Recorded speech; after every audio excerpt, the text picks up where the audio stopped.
Assalamualaikum warahmatullahi wabarakatuh. Salam olahraga, salam sehat. Baiklah anak-anak, olahraga yaitu kebutuhan badan kita agar selalu sehat ya. Jadi anak-anak harus selalu rajin melakukan kegiatan olahraga di tenggang waktu dalam satu hari, minimal 3 kali dalam seminggu. Anak-anak harus selalu aktif melakukan aktivitas olahraga biar imun kita lebih kuat ya, kita lebih sehat. Semoga anak-anak selalu bisa menjaga 3M. Yang pertama itu mencuci tangan ya, berikutnya memakai masker, dan yang terakhir menjaga jarak ya. Semoga kita selalu dalam lindungan Tuhan Yang Maha Esa. Oke, berikutnya anak-anak, sebelum melakukan aktivitas olahraga seperti pada umumnya, kita selalu melakukan berdoa agar kita selalu mendekatkan diri kepada Tuhan, agar kita selalu dapat lindungan ya, agar tidak cedera ya. Mari kita awali kegiatan ini dengan melakukan berdoa terlebih dahulu. Berdoa dimulai. Berdoa diakhiri. Oke anak-anak, setelah kita melakukan berdoa, kita selanjutnya masuk ke materi, yaitu pertama pemanasan. Pemanasan anak-anak harus bisa melakukan sendiri di rumah tanpa bimbingan Bapak Guru. Pemanasan dilakukan masing-masing ya, Pak Pras juga akan lewati, baru kita menuju materi inti, yaitu bab pertama, yaitu bab variasi dan kombinasi gerak permainan bola besar ya. Diulangi lagi, variasi dan kombinasi gerak permainan bola besar yang mempunyai kompetensi dasar ya. Ada dua. Yang pertama 3.2, yaitu siswa mampu memahami konsep variasi dan kombinasi pola gerak dasar lokomotor, non lokomotor, dan manipulatif dengan kontrol yang baik dalam berbagai permainan dan atau olahraga tradisional bola besar.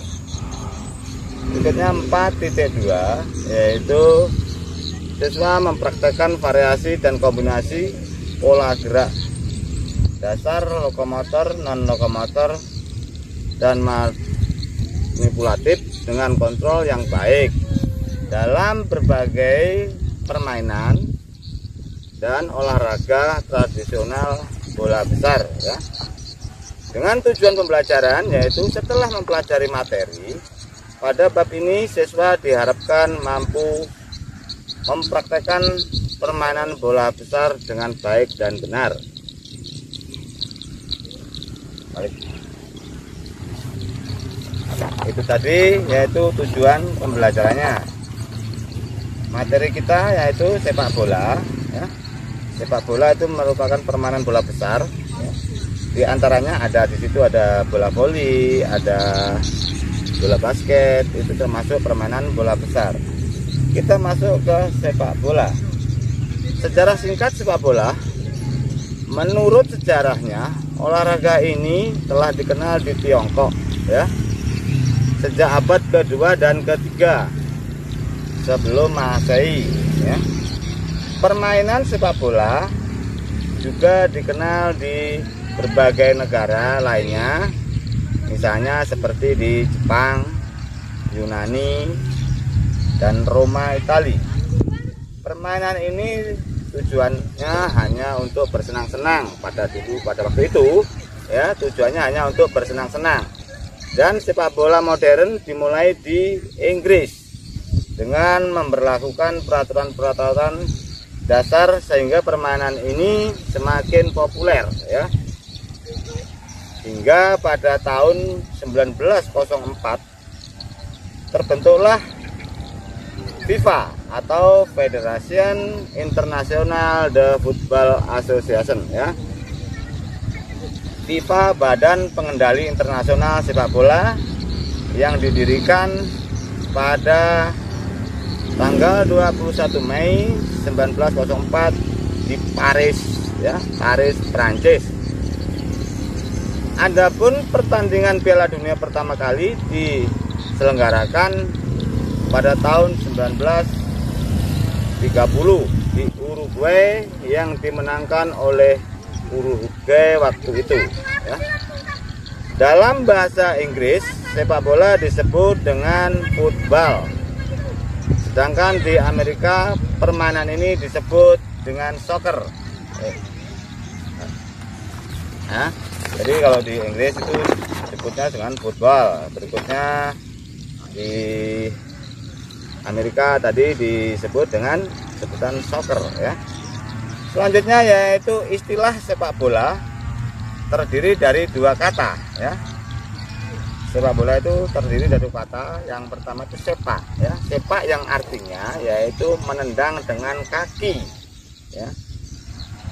Sedangkan bola yang artinya suatu alat permainan yang berbentuk bulat dan terbuat dari bahan kulit atau karet. Itu tadi tentang sepak bola. Sejarah sepak bola dilanjut kembali, yaitu sejarah sepak bola di Indonesia sebenarnya telah dimulai sejak tahun 1914 saat sebagian besar wilayah Nusantara dijajah pemerintahan Belanda.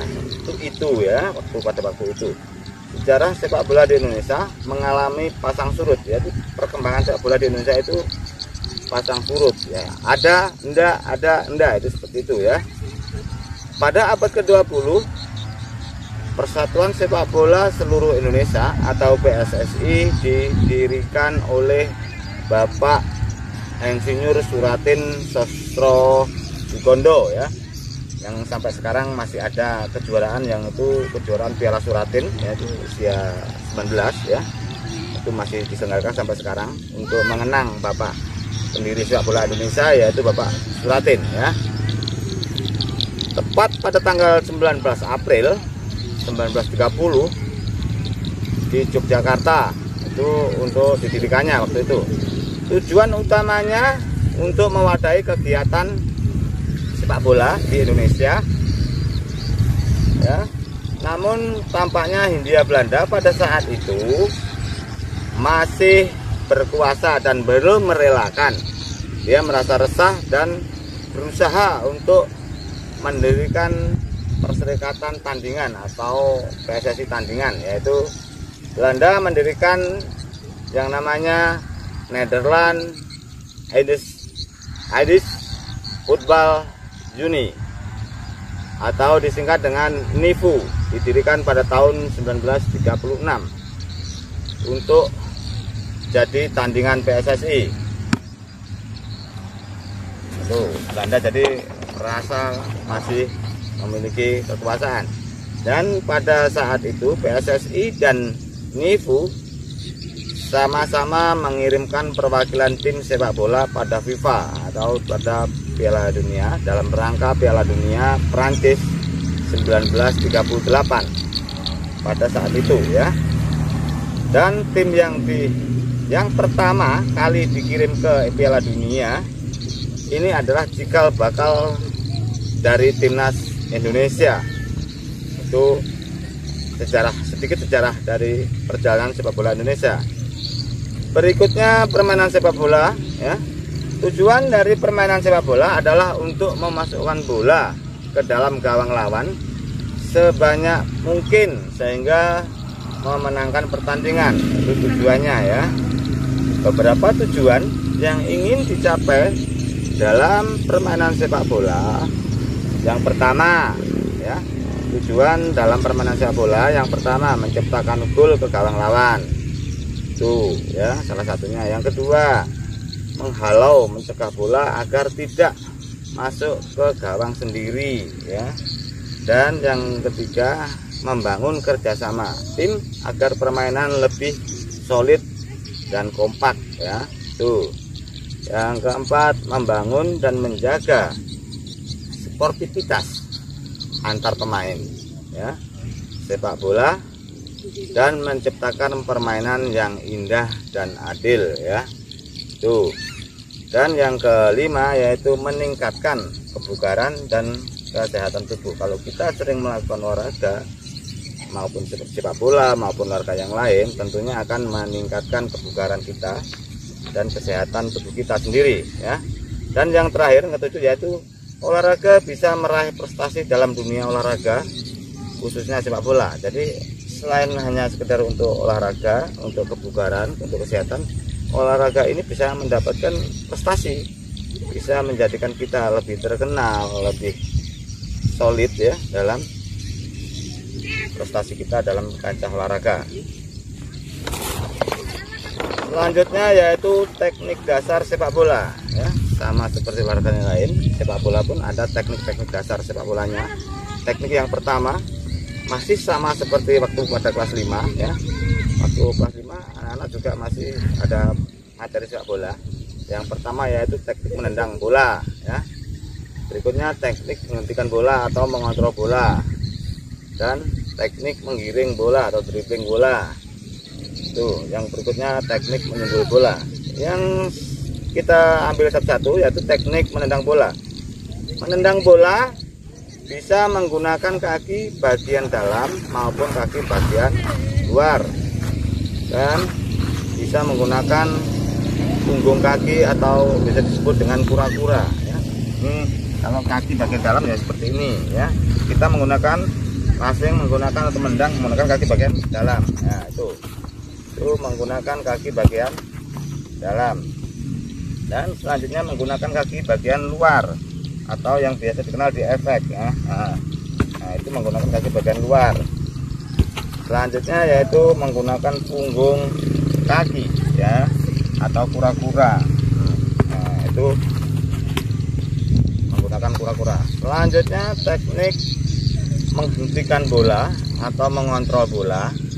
Mengontrol bola bisa menggunakan kaki bagian dalam atau kaki, berikutnya telapak kaki juga boleh, paha, dada maupun kepala. Nah, ini contoh terus dibantu teman cara menghentikan bola menggunakan kaki atau kaki bagian dalam.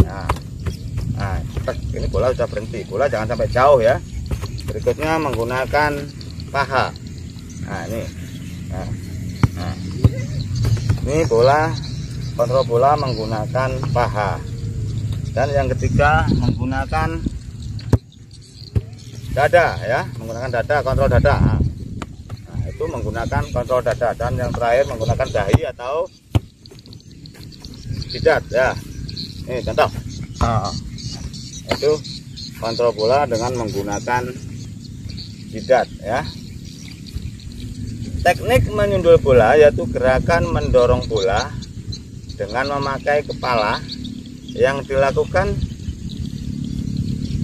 ketika bola sedang melayang di udara. Tujuannya adalah untuk mendorong bola ke daerah yang kita inginkan, misalnya kita ajak teman atau kita langsung mencetak gol melalui kepala. Selain itu kontrol ya.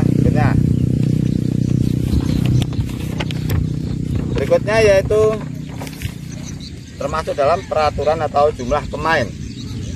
Jumlah pemain dalam sepak bola dalam satu tim sepak bola terdapat 11 pemain, di mana masing-masing pemain memiliki posisi yang berbeda ya, yaitu 1 penjaga gawang,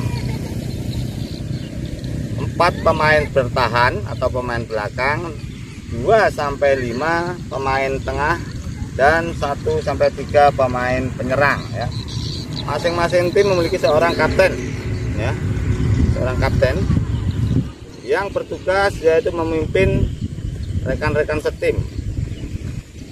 Memiliki seorang kapten ya. Tuh, gunanya untuk memimpin rekan-rekan setimnya sehingga dapat bermain sesuai arahan ya. Kapten mewakili dari pelatih tadi ya, untuk mengarahkan teman-temannya sesuai dengan arahan. Adapun tugas masing-masing posisi pemain sepak bola adalah Yang pertama yaitu penjaga gawang, bertugas menjaga gawang agar tidak kemasukan bola. Berikutnya yaitu pemain bertahan atau back, untuk menghalau lawan agar tidak masuk ke gawang pertahanan, ya. Tuh, pemain tengah atau gelandang juga sering disebut dengan playmaker, yang bertugas untuk mengatur permainan timnya serta membantu back dan striker. Dan yang berikutnya pemain sayap atau winger, bertugas mengendalikan permainan di area lapangan sebelah kiri maupun lapangan sebelah kanan. Nah, itu untuk posisi sayap atau winger. Dan yang terakhir yaitu posisi yang lagi gandrung-gandrungnya, yaitu posisi striker, ya, yang bertugas untuk memasukkan bola atau gol ke gawang lawan. Itu tadi masing-masing tugas pemain dalam satu tim, ya. Berikutnya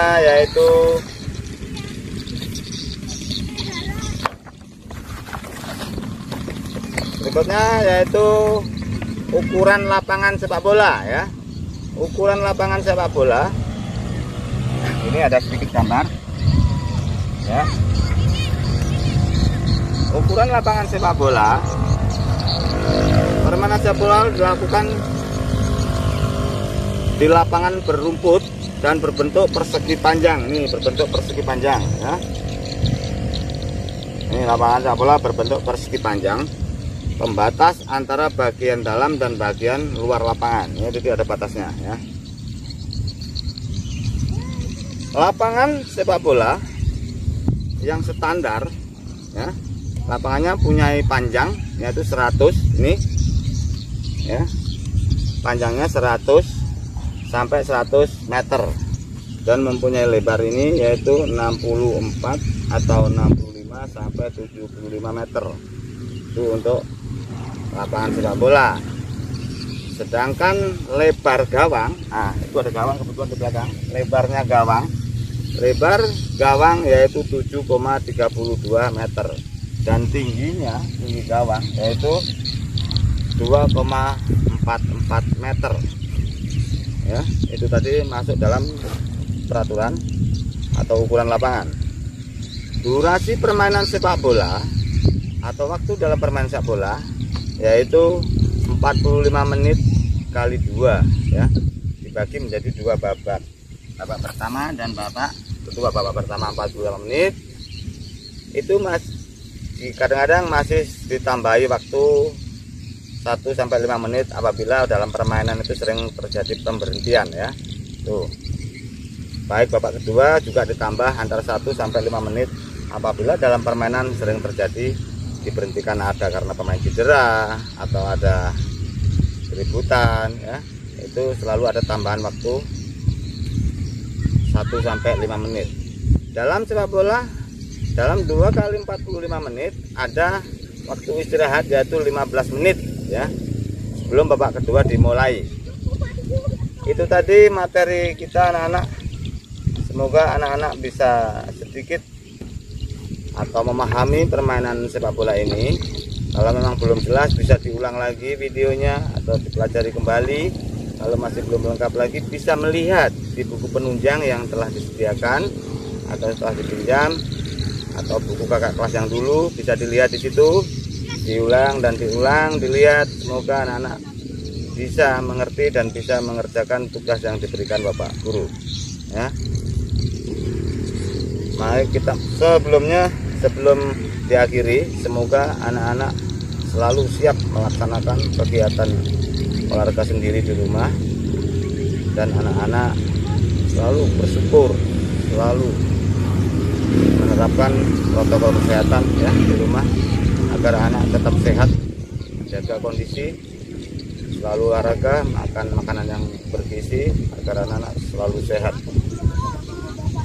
Saya akhiri sampai di sini materi kita sebelumnya. Mari kita tutup. Wassalamualaikum warahmatullahi wabarakatuh. Salam olahraga, salam sehat.